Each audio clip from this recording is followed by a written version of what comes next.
Welcome back from the break. Now what we're going to do is the following. We're going to take a linear transformation L mapping V to W, and then we're going to equip each of the vector spaces V and W with a basis. So B will be the basis on V, and D will be the basis on W. And what we want to do is find a matrix for the linear transformation L in terms of coordinates with respect to the bases B and D. So in other words, it's quite natural to ask from here, what does a linear transformation look like in terms of B and D coordinates? Now the way we're going to do this is we're going to define the matrix M of a linear transformation L with respect to the bases B and D as follows. The matrix M is going to be an M by N matrix, and it's going to be defined by the following property.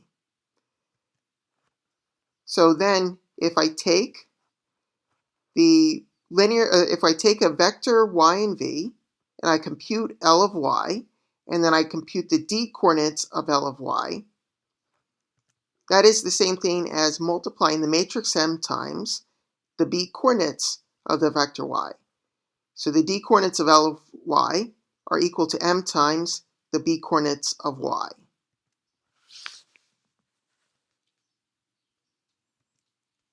Now to better understand what this is doing, let's look at the following diagram here. So in this diagram, I'm going to have up here the point spaces V and W, and at the bottom I'm going to have the coordinates. Now to go between the top and the bottom, over here I can pass from V to the coordinates in Rn. So if I have a point y and v, I can find the coordinate x of y in Rn, and that's the coordinate with respect to the b basis. So going down from here to here is the b coordinate transformation. Note that this is invertible, so I can also go up by using the point transformation. Similarly over here, we can map vectors in W to their d coordinates in Rm, and this is also invertible. Now recall at the top we have the point spaces. So here I have the linear transformation L. It's a rule that assigns a vector y in V to a new vector L of y in W. So then what we want to do from here is I want to go from the coordinate x in Rn to the d coordinates of L of y in Rm. So what that would require doing is we want to go over this way. That's the same thing as going up. Recall we can do that by the point transformation. Then applying the linear transformation L, then mapping down by d coordinates. Now each of the sides here, here, and here, they are linear transformations. So in fact, if we just go across here to do the same thing, that's a linear transformation. Well, here we're mapping coordinate vector x in Rn to some vector in Rm via a linear transformation. So this linear transformation has a standard matrix. We'll call that matrix M. So to recap, M is the vector where multiplying a coordinate vector x by M to get M times x is the same thing as taking the coordinate vector x, mapping it to the point y with those coordinates, applying the linear transformation L to get L of y, and then computing the d coordinates of L of y.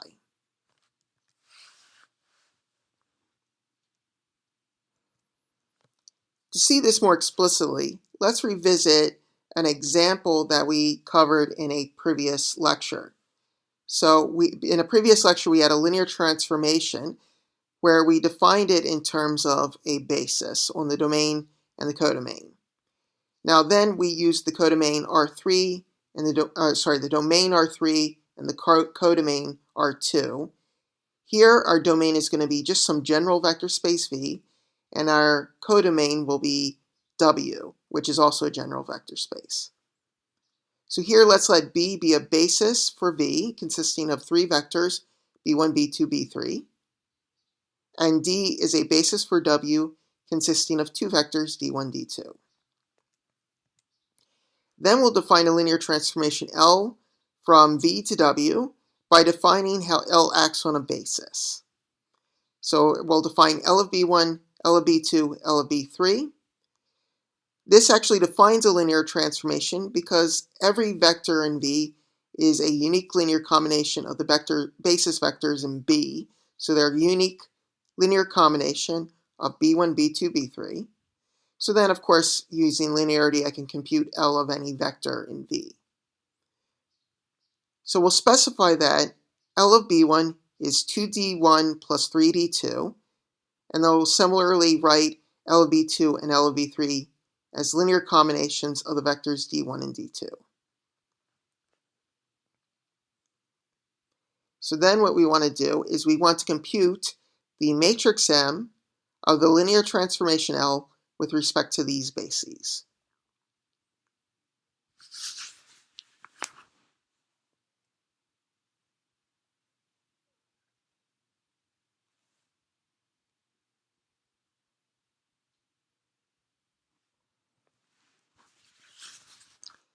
Let's discuss how we compute the first column of this matrix M. We know from our prior lectures that the first column of any matrix is just that matrix times the first coordinate vector. So in this case, the first column of M is M times the coordinate vector, standard basis vector, 1, 0, 0. All right, so we know how to compute M. The way we compute M is we take a vector, map it to the point with B coordinates equal to this vector, apply the linear transformation L, then map down via D coordinates. So first we have to find which vector has B coordinates 1, 0, 0. That vector in V is simply the vector B1. Why is this? B1 is equal to 1B1 plus 0B2 plus 0B3. That just means that B1 equals 1 times B1. So it's very clear. The first standard basis vector in R3 corresponds via B coordinates to the first basis vector B1 in B. Now that we found the vector with B coordinates 1, 0, 0, so that's the vector B1, next we apply the linear transformation L.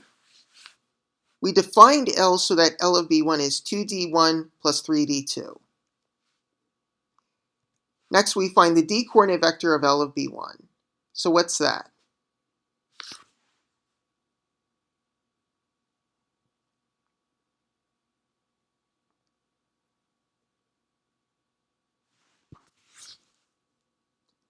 The D coordinate of L of B1 is simply 1, 2, 3. So the coefficient on D1 is 2, so that becomes the first entry. The next basis vector is D2, that has coefficient 3, that goes in the second entry.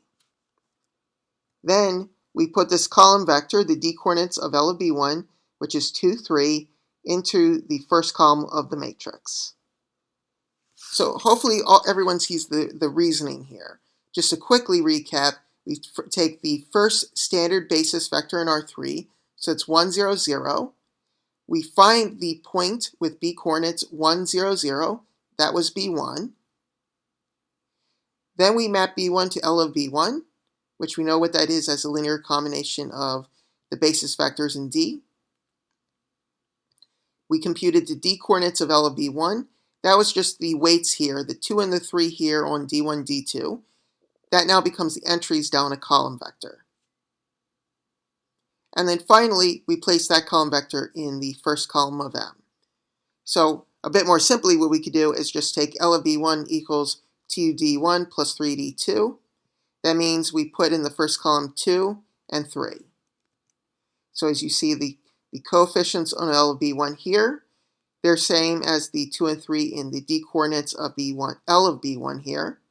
And that's the same thing as the first column of M.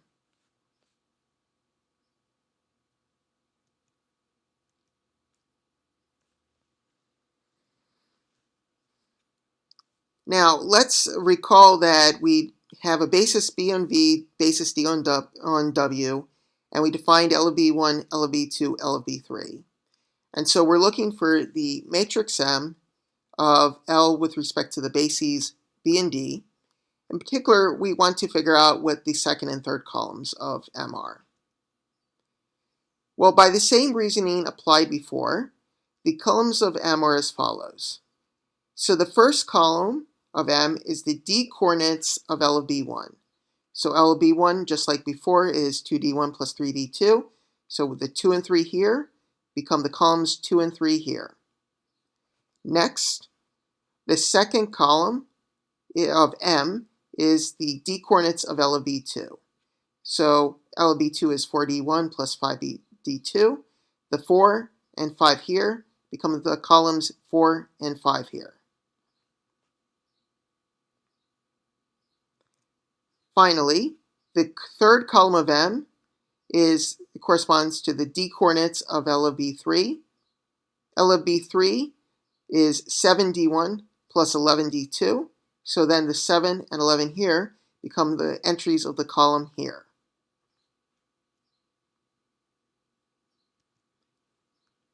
The first row of M, 2, 4, 7, are the coefficients on D1 up here. So on D1 we have 2, 4, and 7. The second row, 3, 5, 11, are the coefficients on D2 up here. So that's 3D2, 5D2, 11D2.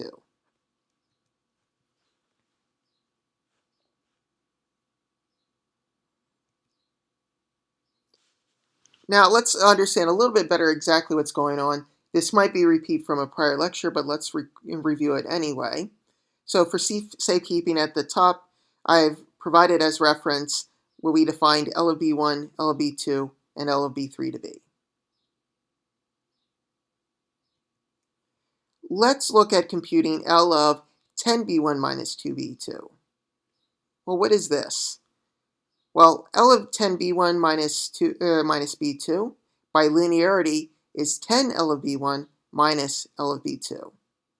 So then from there we can substitute in the values for L of B1 here and L of B2 here.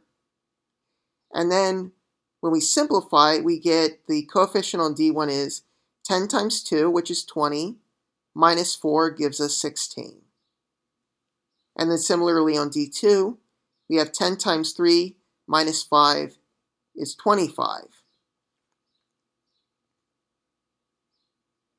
Well, this means the exact same thing as M times X, where here X is the B coordinate vector of 10B1 minus B2. So we have 10 on the B1, so that 10 goes here. We have minus 1 on the B2, so minus 1 goes here. And there's no B3 up here, so we get a 0 here. Now, when we multiply this matrix, the 10 hits the first column where we have 2 and 3. That's much like this 10 here hitting 2D1 plus 3D2, which if you recall was L of the first basis vector, L of B1. Then the minus 1 will hit the second column with the 4 and the 5. Well, that means that we subtract 4D1 plus 5D2, so the second column corresponds to L of B2 up here. So then we simplify, we get 10 times 2, 10 hits the 2, and the 4 hits the minus 1. And then again, the 10 hits the 3, and the minus 1 hits the 5. So here we got 10 times 2 minus 4. Here we get 10 times 2 minus 4. Then on D2 up here, we got 10 times 3 minus 5. Down here, we get 10 times 3 minus 5.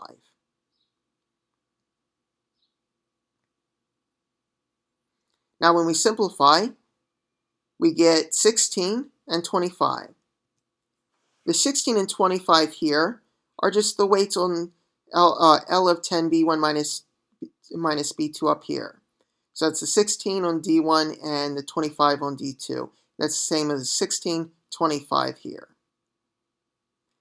So as we see, when we pass to coordinates, L of 10b1 minus b2 means the same thing as multiplying m times the coordinate vector x to get 16, 25.